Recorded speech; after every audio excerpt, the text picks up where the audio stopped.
യേശുവിൽ ഏറ്റവും പ്രിയമുള്ളവരെ, ഗുഡ്നെസ് ടി വിയുടെ സഭയും സാക്ഷ്യവും എന്ന പരമ്പര ഈ എപ്പിസോഡിലൂടെ അവസാനിക്കുകയാണ്. വിശ്വാസികളുടെ സമൂഹമായ സഭയിൽ മാർപ്പാപ്പയെക്കുറിച്ചും മെത്രാന്മാരെക്കുറിച്ചും വൈദികർ, സന്യസ്തർ, അൽമായരെക്കുറിച്ചൊക്കെ അവരുടെ തെരഞ്ഞെടുപ്പിനെക്കുറിച്ചും അവരുടെ ജീവിത രീതിയെക്കുറിച്ചും അവരുടെ ദൗത്യത്തെക്കുറിച്ചെല്ലാം നമ്മൾ ഈ കഴിഞ്ഞ നാളുകളിലൊക്കെ ചിന്തിക്കുകയായിരുന്നു. ഏറ്റവും ഒടുവിൽ നമ്മൾ അൽമായരെക്കുറിച്ചും അൽമായരുടെ ദൗത്യത്തെക്കുറിച്ചും എല്ലാം ചിന്തിച്ചു കഴിഞ്ഞു. നമ്മൾ തുടർന്ന് ഈ അവസാനത്തെ എപ്പിസോഡിൽ ഇന്ന് സഭ നേരിടുന്ന പ്രതിസന്ധികൾ എന്തൊക്കെയാണെന്നും എങ്ങനെയാണ് ആ പ്രതിസന്ധികളെ നമുക്ക് തരണം ചെയ്യാൻ സാധിക്കുക എന്നും നമ്മൾ ചിന്തിക്കുക. ഈ കാര്യങ്ങൾ ഇന്ന് നമ്മളുമായിട്ട് പങ്കുവയ്ക്കുന്ന സ്നേഹബഹുമാനപ്പെട്ട ഫിലിപ്പ് തയ്യലച്ചനെ നിങ്ങളുടെ ഏവരുടെയും പേരിൽ ഒത്തിരി സ്നേഹത്തോടെ സ്വാഗതം ചെയ്യുന്നു.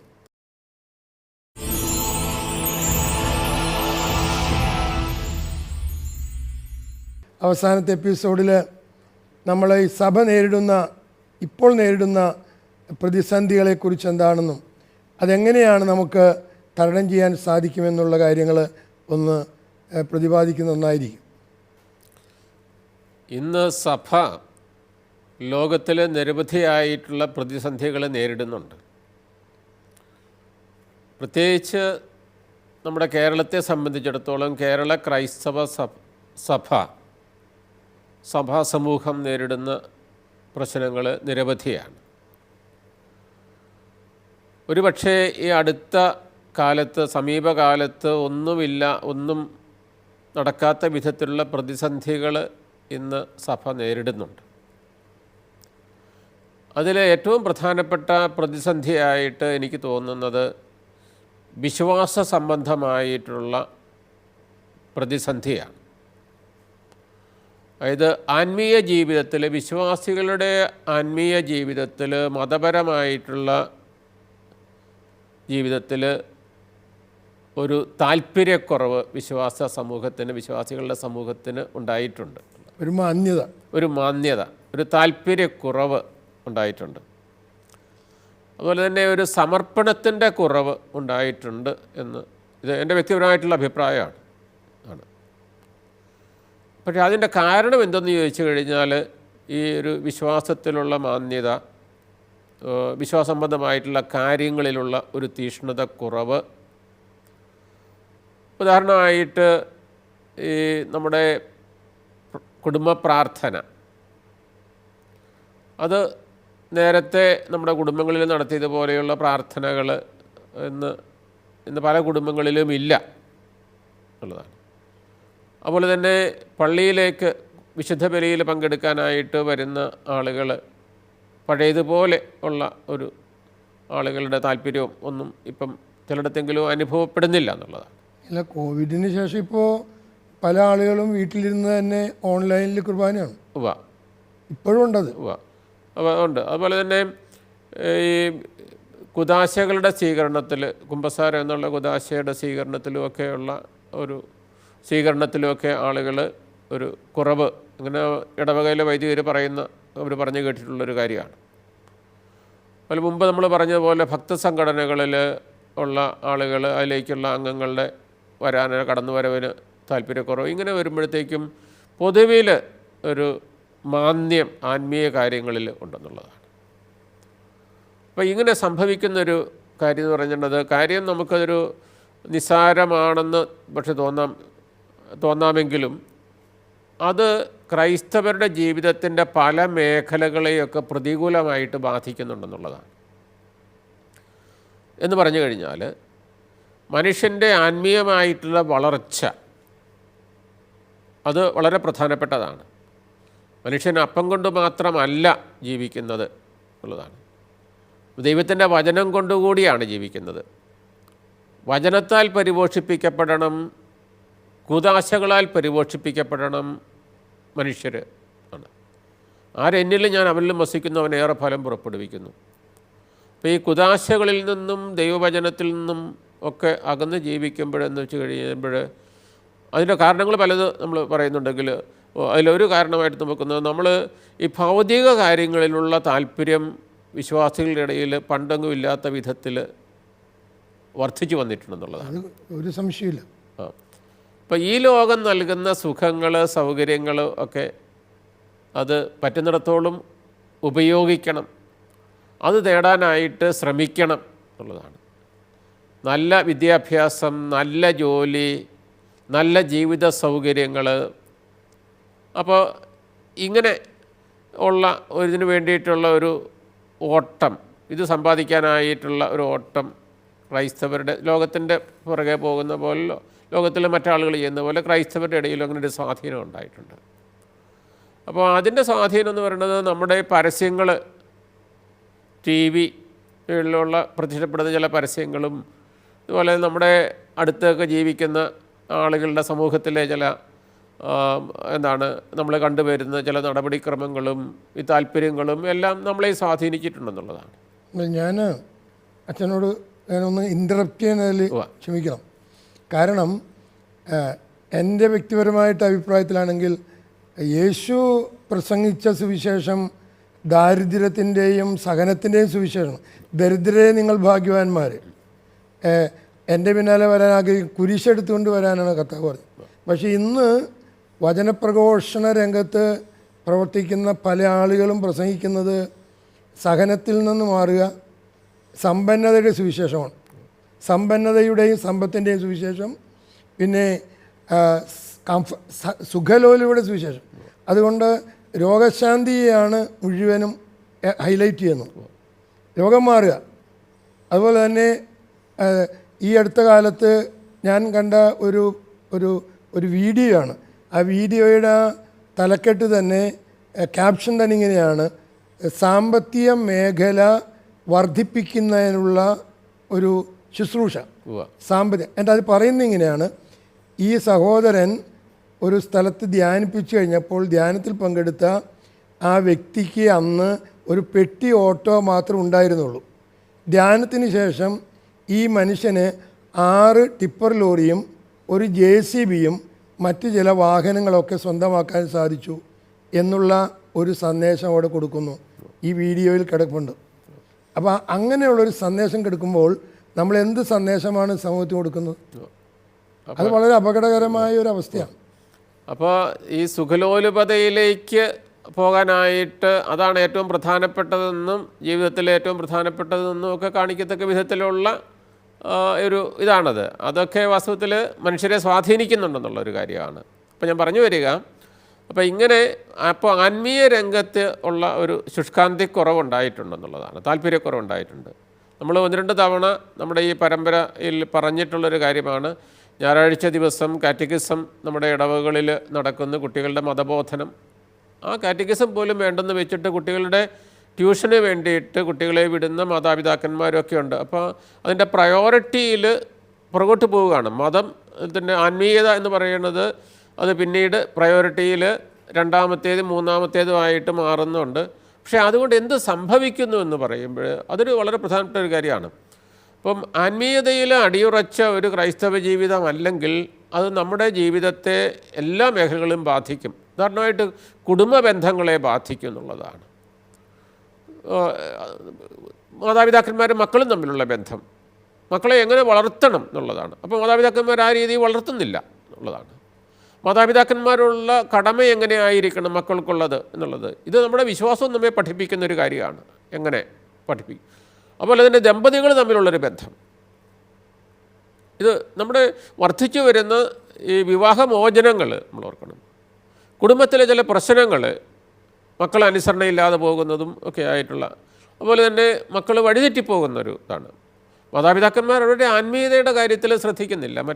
അവർ ജീവിതത്തിൽ എല്ലാ സൗകര്യങ്ങളും ഒക്കെ കൊടുത്ത് വളർത്തിക്കൊണ്ട് പോകുമ്പോഴത്തേക്കും അതിനുള്ള സാമ്പത്തികമായിട്ടുള്ള എല്ലാ ക്രമീകരണങ്ങളും ഒക്കെ ചെയ്ത് കഴിയുമ്പോഴത്തേക്കും സുഖലോലുപതയിലും അടിച്ചു പൊളിച്ച് ജീവിക്കാനൊക്കെ ആയിട്ടൊക്കെ പോകുമ്പോഴും ഒരു ജീവിതം നഷ്ടപ്പെടുകയാണെന്നുള്ള കാര്യമാണ് ഞാൻ പറഞ്ഞു വരിക. അതുപോലെ തന്നെ മറ്റുള്ളവരോട് മറ്റുള്ളവരെ സ്നേഹിക്കുക, കരുണ കാണിക്കുക, ക്ഷമിക്കുക, അപ്പം തുടങ്ങിയിട്ടുള്ള കാര്യങ്ങൾ ഒക്കെ ഈ മതപരമായിട്ടുള്ള ആത്മീയമായിട്ടുള്ള ഒരു അടിത്തറയിൽ ജീവിച്ചില്ല എന്നുണ്ടെങ്കിൽ ഇതിൽ നിന്നൊക്കെ ഒരുപാട് ശോഷണം സംഭവിക്കുന്നുള്ളൊരു കാര്യമാണ്. അപ്പോൾ അത് നമ്മൾ ഇന്ന് ക്രൈസ്തവ സമൂഹം നേരിടുന്ന ഒരു പ്രശ്നമായിട്ട് ഞാൻ കാണുകയാണ്. അപ്പോൾ അതിന് എന്ത് ചെയ്യണം എന്ന് ചോദിച്ചു കഴിഞ്ഞാൽ കുടുംബത്തിലുള്ള അത് ആത്മായരും അതുപോലെ തന്നെ അവർക്ക് ആത്മീയ നേതൃത്വം നൽകുന്ന വൈദികരും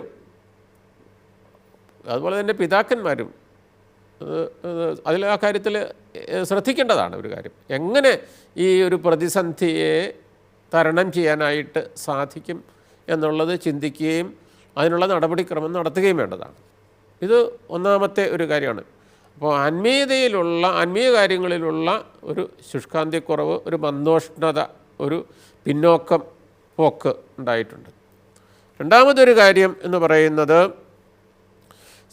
സമൂഹത്തിൽ തന്നെയുള്ള ചില പ്രശ്നങ്ങൾ, ചില അനൈക്യം, അതുപോലെ തന്നെ ചില വിവാദങ്ങൾ ഒക്കെ ഈ സഭയുടെ വളർച്ചയിൽ അത് പ്രതികൂലമായിട്ട് ബാധിച്ചിട്ടുണ്ട്. വിശ്വാസികളുടെ സമൂഹത്തെ പോലും, സാധാരണ വിശ്വാസികളുടെ സമൂഹത്തെ പോലും പ്രതികൂലമായിട്ട് ബാധിച്ചിട്ടുണ്ട്. അല്ല, അത് വ്യക്തമാണല്ലോ. കാരണം ഈ അടുത്ത കാലത്ത് കുറേ നാളുകളായി ഇങ്ങനെ സഭയിൽ, പ്രത്യേകിച്ച് കേരള സഭയിൽ ഈ ഉരുണ്ടുകൂടിയിരിക്കുന്ന ഈ ആരാധനാക്രമത്തിലുള്ള ഒരു ഭിന്നിപ്പ്, അത് കേരളത്തിൽ മാത്രമല്ല ഇന്ത്യയിലല്ല, ലോകം മുഴുവൻ അറിയപ്പെടുന്ന ഒരു വിവാദമായി, ഒരു അനേകർക്ക് അതൊരു സ്കാൻഡലായി, ഒരു ഇടർച്ചയ്ക്ക് കാരണമായിട്ടുണ്ട്.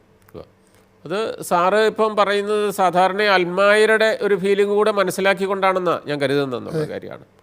അപ്പോൾ ഇതൊരു വലിയ ഒരു ഇതാണ്. നമ്മൾ വാസ്തവത്തിൽ ഇത് വേദനയോടുകൂടി ഈ കാര്യത്തെ നമ്മൾ സമീപിക്കേണ്ട ഒരു കാര്യമാണിത്. ഒരു കാര്യത്തെക്കുറിച്ച് ഈ വിവാദങ്ങൾ, അതുമായിട്ട് ബന്ധപ്പെട്ട ഒരുപാട് ഇടർച്ചകൾ, ഇതൊക്കെ വിശ്വാസികളുടെ സമൂഹത്തെ, സാധാരണക്കാരായിട്ടുള്ള വിശ്വാസികളുടെ സമൂഹത്തെ ഒരുപാട് വേദനിപ്പിച്ചിട്ടുണ്ടെന്നുള്ളതാണ് യാഥാർത്ഥ്യം എന്നുള്ളൊരു കാര്യമാണ്.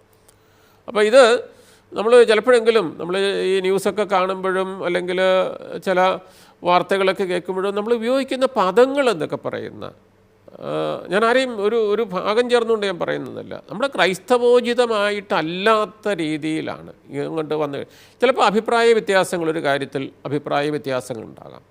നമുക്ക് ഗലാത്യർക്കെഴുതിയ ലേഖനത്തിൽ കാണുന്ന പത്രോസും പൗലോസും തമ്മിൽ അഭിപ്രായ വ്യത്യാസങ്ങളുണ്ട്. ആ അഭിപ്രായ വ്യത്യാസങ്ങൾ പറയുക എന്നുള്ളൊരു കാര്യമാണ്. അഭിപ്രായ വ്യത്യാസങ്ങൾ എന്നിട്ട് ഒരു ഐക്യത്തിലേക്ക് വരിക. അപ്പസ്തോല പ്രവർത്തനം 15-ാം അധ്യായത്തിൽ ജെറൂസലം സുനഗദോസിൽ ഒരു പ്രശ്നം ഉണ്ടായിക്കഴിഞ്ഞപ്പോൾ അത് പരിഹരിക്കാനായിട്ട് വിളിച്ചു കൂട്ടിയിട്ടുള്ള ഒരു സുനഗദോസാണ്.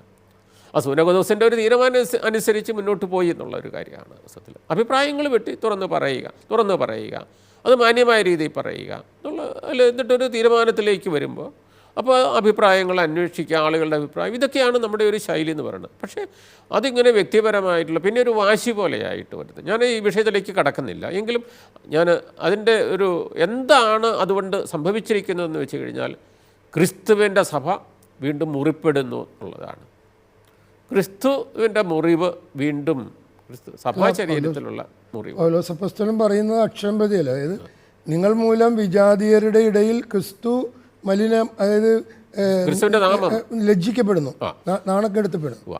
അപ്പോൾ ഇത് നമുക്ക് വളരെ, അതായത് എളിമയോടുകൂടി ഇത് അംഗീകരിക്കുകയും അതോടൊപ്പം തന്നെ നമ്മൾ ക്ഷമാപൂർണമായിട്ടുള്ള ഒരു നിലപാട് സ്വീകരിക്കുകയും പൊരുത്തപ്പെടുകയും അത് ക്രൈസ്തവോചിതമായിട്ട്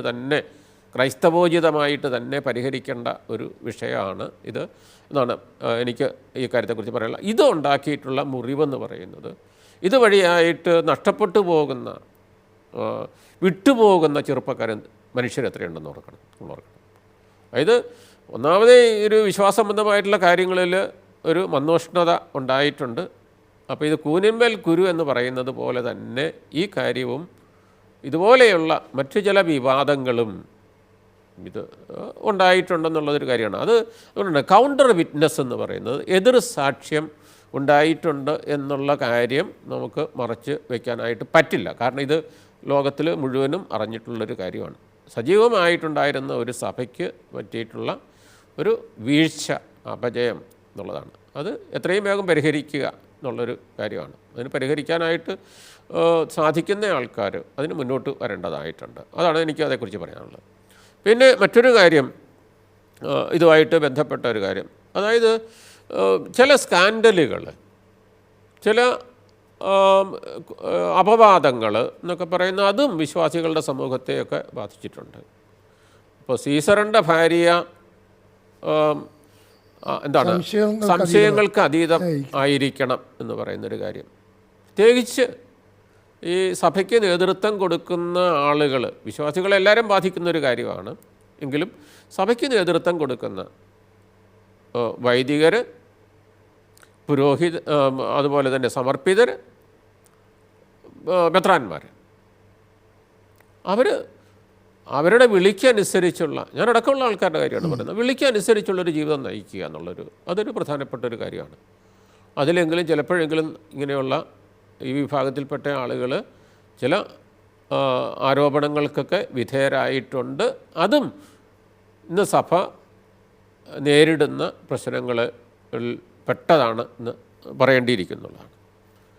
ഇനി ക്രൈസ്തവ വിഭാഗങ്ങൾ തമ്മിലുള്ള, വിവിധ ക്രൈസ്തവ വിഭാഗങ്ങൾ തമ്മിലുള്ള വേണ്ടത്ര ഒരു ഐക്യവും അതുപോലെ തന്നെ ഒരുമിച്ചുള്ള പ്രവർത്തനവും നടക്കുന്നുണ്ടോ എന്നുള്ളൊരു സംശയമാണ്. ക്രൈസ്തവരുടെ ഐക്യം, നമുക്ക് സഭൈക്യ വാരം, സഭൈക്യ പ്രാർത്ഥനയൊക്കെ ഉണ്ടെങ്കിലും സഭൈക്യത്തിന് വേണ്ടിയിട്ട് എന്താണ് കേരളം പോലെയുള്ള ഒരു ഇതിൽ എന്താണ് വാസ്തവത്തിൽ അതിനൊക്കെയുള്ള സംവിധാനങ്ങളൊക്കെ ഉണ്ടെന്നുണ്ടെങ്കിൽ ശരി, സഭൈക്യത്തിന് വേണ്ടിയിട്ട് വർഷത്തിൽ ഒരു തവണയോ 2 വർഷം കൂടുമ്പോഴോ ഒക്കെ ഒരു മീറ്റിംഗ് കൂടി അങ്ങ് പിരിഞ്ഞു പോകുന്നെന്നുള്ളതല്ലാതെ പ്രായോഗിക തലത്തിൽ എന്തുണ്ടോയെന്നുള്ളതിനെക്കുറിച്ച് എനിക്കറിയില്ല, ക്രൈസ്തവ വിശ്വാസികളുടെ ഇടയിൽ എന്ത് മാത്രമുണ്ട്. ഇനി എല്ലാ ക്രൈസ്തവ സഭകളൊക്കെ കൂടെ കൂടിയിട്ട് ഒരു ബൈബിള് പോലെ ഒരു വിവർത്തനത്തിന് പറ്റിയിട്ടുണ്ടോ എന്ന് എനിക്ക് സംശയമുണ്ട്. വർഷങ്ങൾക്ക് മുമ്പ് തന്നെ ഇതേക്കുറിച്ചുള്ളൊരു ശ്രമമൊക്കെ നടത്തിയിട്ടുണ്ടെങ്കിലും ചിലരുടെ ചില പിടിവാശി കൊണ്ടൊന്നും അത് വിജയിച്ചിട്ടും ഇല്ല എന്നുള്ളതാണ്, ഇതുവരെ നടപ്പാക്കിയിട്ടില്ല എന്നുള്ളതാണ്. നമ്മൾ ഈ സെക്കൻഡ് വത്തിക്കാൻ കൗൺസിലിലൊക്കെ പറഞ്ഞിട്ടുള്ളൊരു കാര്യം കൂടിയാണ്, മറ്റ് സഭകളും ക്രൈസ്തവ സഭകളും കൂടി ഒരുമിച്ചുള്ള ഈ ഇതുപോലെയുള്ള ബൈബിൾ വിവർത്തനങ്ങളും എഡിഷൻസും ഒക്കെ ഉള്ളത് നല്ലതാണെന്നൊക്കെ പറഞ്ഞിട്ടുണ്ട്. അപ്പോൾ ഞാൻ പറഞ്ഞു വരിക, അപ്പോൾ പ്രായോഗിക തലത്തിൽ ഒരുമിച്ച് പ്രവർത്തിക്കാവുന്ന ഒരുപാട് മേഖലകളിൽ അതുണ്ടായിട്ടില്ല. അപ്പോൾ വിശ്വാസ തലത്തിലുള്ളൊരു കാര്യമാണ്. ഈ ഇടയ്ക്ക് ഈ അടുത്ത കാലത്ത് ഒരു നല്ലൊരു കാര്യം കേട്ടു. ഒരു 3 റീത്തിലുള്ള സീറോ മലബാർ, സീറോ മലങ്കര, ലത്തീൻ റീത്തിലുള്ള 3 പള്ളികളടുത്തുള്ള ഇടവകൾ ഒരുമിച്ച് ചേർന്നൊരു തിരുനാൾ ആഘോഷിക്കും. നല്ലൊരു കാര്യമാണ്. അതുപോലെയൊക്കെ ചിന്തിക്കുന്നത് നല്ലതാണ്. തീർച്ചയായിട്ടും ആ ഒരു ഐക്യം ക്രിസ്തുവിൽ ഒന്നാണ് നമ്മൾ എന്നുള്ള ഒരു കാര്യത്തിലേക്ക് നമ്മൾ കൊണ്ടുവരേണ്ടതാണ്. അപ്പം അങ്ങനെ ഇനി മറ്റൊരു പ്രധാനപ്പെട്ട ഒരു പ്രശ്നമായിട്ട് പലരും ചൂണ്ടിക്കാണിക്കുന്ന ഒരു കാര്യം ക്രൈസ്തവ ജനസംഖ്യയിലെ കുറവാണെന്നുള്ളതാണ്. അത് കാര്യമായിട്ടുള്ളൊരു കുറവ് തന്നെ സംഭവിക്കുന്നുണ്ട് എന്നുള്ളതാണ്. അത് പല കാരണങ്ങളുണ്ട്. ഉദാഹരണമായിട്ട് കുഞ്ഞുങ്ങളുടെ എണ്ണത്തിലുള്ള കുറവ് എന്നുള്ളതാണ്. 1ഉം 2ഉം ഒക്കെ ആയിട്ട് വരുമ്പോഴത്തേക്ക് ക്രൈസ്തവ ജനസംഖ്യയിൽ പ്രകടമായിട്ടുള്ള കുറവ് അനുഭവപ്പെടുന്നു. അതൊരു ഇതാണ്, അത് പലതിനെയും ബാധിക്കുന്നുള്ളതാണ്. പിന്നെ നമ്മുടെ ചെറുപ്പക്കാർ പഠനത്തിനും ജോലിക്കുമായിട്ട് പുറത്തു പോകുന്നവരുടെ എണ്ണം ക്രമാതീതമായിട്ട് വർദ്ധിച്ചിട്ടുണ്ട്. പണ്ടൊക്കെ ജോലിക്കായിട്ടൊക്കെ പോകുന്നവർ പലരും ഗൾഫ് രാജ്യങ്ങളിലേക്കാണ് പോകുന്നത്, അവർക്ക് തിരിച്ചു വരേണ്ടതായിട്ടുണ്ട്. ഇന്ന് പലരും പോകുന്നത് യൂറോപ്യൻ രാജ്യങ്ങളിലേക്ക്, ഓസ്ട്രേലിയ, അമേരിക്ക, കാനഡ ഇങ്ങനെ ഉള്ള സ്ഥലങ്ങളിലേക്ക് പോകുമ്പോൾ വരുന്നില്ല. അപ്പോൾ അതുകൊണ്ട് ഈ സമൂഹത്തിൽ നമ്മുടെ കേരള ക്രൈസ്തവ സമൂഹത്തിൽ ആളുകളുടെ എണ്ണം കുറഞ്ഞു വരികയാണ്. പ്രത്യേകിച്ച് ചെറുപ്പക്കാർ സഭയ്ക്ക് വേണ്ടിയിട്ട് നിലകൊള്ളുകയും സഭയ്ക്ക് വേണ്ടിയിട്ട് പ്രവർത്തിക്കാനും ഒക്കെ സാധിക്കുന്ന കഴിവുള്ള ചെറുപ്പക്കാരുടെ എണ്ണം കുറഞ്ഞു വരികയാണെന്നുള്ളതാണ്. അപ്പോൾ ഇത് സഭ നേരിടുന്ന ഒരു പ്രശ്നമാണ് വസ്തുതയിൽ എണ്ണം. പിന്നെ മക്കൾ വേണ്ട എന്നുള്ള ഒരു പുതിയ പ്രവണതയുണ്ട്. അപ്പോൾ അതുകൊണ്ടാണ് പറഞ്ഞത് കുഞ്ഞുങ്ങളുടെ എണ്ണത്തിലുള്ള ഒരു കുറവ് ഇതാണ്. പിന്നെ അപ്പോൾ ഇങ്ങനെ ഒരു കുറവൊക്കെ വരുമ്പോഴത്തേക്കും അത് നമ്മുടെ ദൈവവിളിയെയും ബാധിക്കുന്നു, പൗരോഹിത്യ സമർപ്പിത ജീവിതത്തിലേക്കുള്ള വിളിയെയും പ്രതികൂലമായിട്ട് ബാധിക്കുന്നുണ്ട്. അപ്പോൾ അതുകൊണ്ട് എന്താണെന്ന് വെച്ച് കഴിഞ്ഞാൽ സഭയുടെ ചില പ്രവർത്തന മേഖലകളിൽ ഉള്ള സജീവമായിട്ട് പ്രവർത്തിച്ചിരുന്ന വിഭാഗങ്ങളുടെ എണ്ണവും കുറയുന്നുണ്ട്. ഉദാഹരണമായിട്ട് വിദ്യാഭ്യാസ സ്ഥാപനങ്ങൾ, ആതുരാലയങ്ങൾ, ആശുപത്രികളിൽ സിസ്റ്റേഴ്സിൻ്റെ പ്രസൻസ്, സാന്നിധ്യം വളരെ കുറഞ്ഞു വരുന്നു. സ്കൂളുകളിൽ കുറഞ്ഞു വരുന്നു. അതുപോലെ തന്നെ മറ്റ് പാവപ്പെട്ട ആളുകൾക്ക് വേണ്ടിയിട്ടുള്ള സ്ഥാപനങ്ങളിലുള്ള ശുശ്രൂഷയിൽ ഉള്ള സിസ്റ്റേഴ്സ്, സമർപ്പിതരുടെ എണ്ണമൊക്കെ കുറഞ്ഞു വരികയാണ്.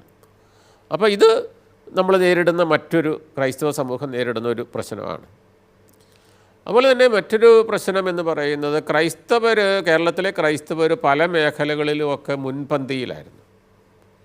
കൃഷിയുടെ കാര്യത്തിൽ, കച്ചവടത്തിൻ്റെ കാര്യത്തിൽ ഒക്കെ, സാഹിത്യത്തിലുമൊക്കെ, സാഹിത്യം അത്രയില്ലെങ്കിൽ പോലും ഇങ്ങനെയുള്ള കാര്യങ്ങളിലൊക്കെ മുൻപന്തിയിലായിരുന്നു. പ്രത്യേകിച്ച് കൃഷി, കച്ചവടം, അതുപോലെ രാഷ്ട്രീയത്തിലുമൊക്കെ. ഇപ്പോൾ അവിടെ നിന്നൊക്കെ ഒരു പിൻവാങ്ങലുണ്ടായിട്ടുണ്ട്. നമുക്കറിയാം, കൃഷി കൊണ്ടൊന്നും ഇപ്പം ജീവിക്കാനായിട്ട് പറ്റാത്ത ഒരു ഇതാണ്. കച്ചവടമൊക്കെ എന്നതിലൊക്കെ മാറി എന്നുള്ള അത് വേറെ ചില ആളിലൊക്കെ ഏറ്റെടുത്തു. അതെ. അപ്പോൾ ഇങ്ങനെ ഉള്ള ഒരു സാഹചര്യമൊക്കെ വന്നു കഴിയുമ്പോഴത്തേക്കും അതും ഒരു പ്രതിസന്ധിയാണ്. വാസ്തവത്തിൽ കൃഷി ഇല്ലാതെ നമുക്ക് ലോകത്തിൽ ഒരു വിഭാഗത്തിന്, ഒരു മനുഷ്യർക്കും ജീവിക്കാൻ പറ്റത്തില്ല ഇതില്ലാതെ. പക്ഷേ അതിന് സൗകര്യം ഉണ്ടാക്കത്തക്ക വിധത്തിലുള്ള സൗകര്യങ്ങളൊക്കെ, പറ്റുന്ന രീതിയിലുള്ള സൗകര്യങ്ങളൊക്കെ ഗവൺമെൻറ് കൊടുക്കേണ്ടതാണ്. നമുക്കറിയാമല്ലോ, വന്യജീവികളുടെ സംരക്ഷണം, മനുഷ്യരുടെ സംരക്ഷണമല്ല ഇന്ന് ഗവൺമെൻറ് നോക്കുന്നത്, വന്യജീവികളുടെ സംരക്ഷണമാണ് എന്നുള്ളതാണ്. അതിലേക്ക് വരുന്നില്ല. അതൊക്കെ സഭ അതിൻ്റെ അകത്ത് ഇടപെട്ടിട്ടുണ്ട്. പക്ഷേ ഗവൺമെൻറ് അനുകൂലമായിട്ടുള്ള ഒരു നയമല്ല ഉണ്ടാകുന്നുള്ളൊരു കാര്യമാണ്. പിന്നെ നമ്മുടെ ചെറുപ്പക്കാർക്ക് ജോലിയില്ലാത്തൊരു അവസ്ഥാവിശേഷം വന്നിട്ടുണ്ടെന്നുള്ളത്, പ്രത്യേകിച്ച് യുവതികൾക്കൊക്കെ കുറച്ചുകൂടെയൊക്കെ ഇതുണ്ട്.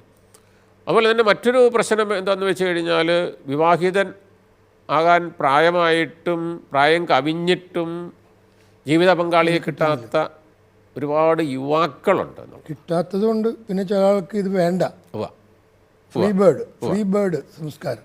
അപ്പോൾ അങ്ങനെ ഉള്ള കിട്ടാത്തവരുടെ എണ്ണം വളരെയധികം ഉണ്ടെന്നുള്ളതാണ്. ഈ അടുത്ത കാലത്ത് ഇതിൻ്റെ കണക്കൊക്കെ വന്നിട്ടുണ്ട്. അപ്പോൾ അങ്ങനെ ഒരു പ്രശ്നവും നമ്മൾ നേരിടുന്നൊരു കാര്യമാണ്. പിന്നെ നമ്മുടെ ഇടയിലുള്ള ചെറുപ്പക്കാരിൽ കുറച്ച് പേരെങ്കിലും ലഹരിയുടെ ഉപയോഗത്തിനൊക്കെ അടിപ്പെട്ട് പോയിട്ടുണ്ടെന്നുള്ളതാണ് മറ്റൊരു കാര്യം. ഇനി വേറൊരു കാര്യം കൂടി, നമുക്ക് ഏതാണ്ട് സമയമൊക്കെ ആയി കാണും തോന്നുന്നു. വേറൊരു കാര്യം, വൃദ്ധരായിട്ടുള്ള മാതാപിതാക്കന്മാർ നേരിടുന്ന ചില പ്രശ്നങ്ങൾ നമ്മളൊരിക്കൽ ചർച്ച ചെയ്തിട്ടുണ്ട്. അതും നമ്മൾ അനുഭവിക്കുന്ന പ്രയാസങ്ങളാണ്. ഒരു കാര്യം കൂടി നമുക്ക് പറയാം. പക്ഷേ ഇതൊക്കെയാണ് പ്രതിസന്ധിയെങ്കിൽ എന്താണ് ഇതിനൊരു പരിഹാരം എന്ന് ചോദിച്ചു കഴിഞ്ഞാൽ, നമുക്ക് അങ്ങനെ ഒരു പരിഹാരം നിർദ്ദേശിക്കാനായിട്ട് ഉടനെ പറ്റും തോന്നുന്നില്ല. എന്ന് പറഞ്ഞു കഴിഞ്ഞാൽ അത് പല കാര്യങ്ങളും കണക്കിലെടുക്കേണ്ടതായിട്ടുണ്ട്. ഒരു കാര്യം, ഇങ്ങനെ പ്രശ്നങ്ങളുണ്ടെന്നുള്ള ഒരറിവ് തന്നെ പരിഹാരം തേടാനായിട്ടുള്ള ഒരു ഓപ്പണിംഗ് ആണ്. ഇത് അംഗീകരിക്കണം. നമ്മൾ പ്രശ്നങ്ങളുണ്ടെന്ന് ആദ്യം അംഗീകരിക്കണം. അപ്പോൾ ഈ പ്രശ്നങ്ങൾ പരിഹരിക്കാനായിട്ടുള്ള എന്ത് ശ്രമമാണ് നടത്തേണ്ടതെന്നുള്ളത് നമ്മൾ ചിന്തിക്കണം എന്നുള്ളൊരു കാര്യമാണ്. ഇത് സഭയുടെ ഉത്തരവാദിത്തമാണ്. അത് വിശ്വാസികളുടെ ഉത്തരവാദിത്തമാണ്, സാധാരണ അൽമായരുടെ ഉത്തരവാദിത്തമാണ്. അൽമായർക്ക് ആത്മീയ നേതൃത്വം നൽകുന്ന സഭാധികാരികളുടെയും ഇതാണ്. അപ്പം നമ്മൾ ഈ അവസാനിപ്പിക്കുമ്പോൾ ഒരു കാര്യം കൂടി പറഞ്ഞുകൊണ്ട് അവസാനിപ്പിക്കുകയാണ്. അതായത്, നമ്മൾ വിശ്വാസികളുടെ സമൂഹമായിട്ടുള്ള സഭയ്ക്ക് ഒരു വലിയ ദൗത്യമുണ്ട്. യേശുക്രിസ്തുവിന് സാക്ഷ്യം വഹിക്കുക. സഭ നിലകൊള്ളുന്നത് ക്രിസ്തുവിൻ്റെ സ്വർഗാരോഹണത്തിനും അവിടുത്തെ രണ്ടാമത്തെ ആഗമനത്തിനും ഇടയ്ക്കുള്ള കാലഘട്ടത്തിലാണ്. ഇത് സഭയുടെ കാലഘട്ടമാണ്. പരിശുദ്ധാരൂപിയാൽ നിറഞ്ഞ വിശ്വാസികളുടെ കാലഘട്ടമാണ്. ഇത് സാക്ഷ്യത്തിനുള്ള കാലഘട്ടമാണ്. അത് വിശ്വാസികളുടെ സമൂഹം മുഴുവനും, സാറ് പറഞ്ഞതുപോലെ മാർപ്പാപ്പ, മെത്രാന്മാർ, വൈദികർ, സമർപ്പിതർ, അൽമായർ തങ്ങളുടെ ജീവിതവും പ്രവർത്തനവും വഴി ക്രിസ്തുവിൻ്റെ സുവിശേഷം ലോകത്തിൽ മുഴുവനും എത്തിക്കുവാൻ, പ്രത്യേകിച്ച് തങ്ങളായിരിക്കുന്ന ആ സാഹചര്യത്തിൽ എത്തിക്കുവാനായിട്ടുള്ള വലിയൊരു ഉത്തരവാദിത്വമുണ്ട്. ഈ ഉത്തരവാദിത്വം അവർ സ്വർഗീയ ജെറൂസലേമിൽ ചെല്ലുന്നത് വരെ ഈ ഭൂമിയിൽ നിർവഹിക്കേണ്ടതായിട്ടുണ്ട്.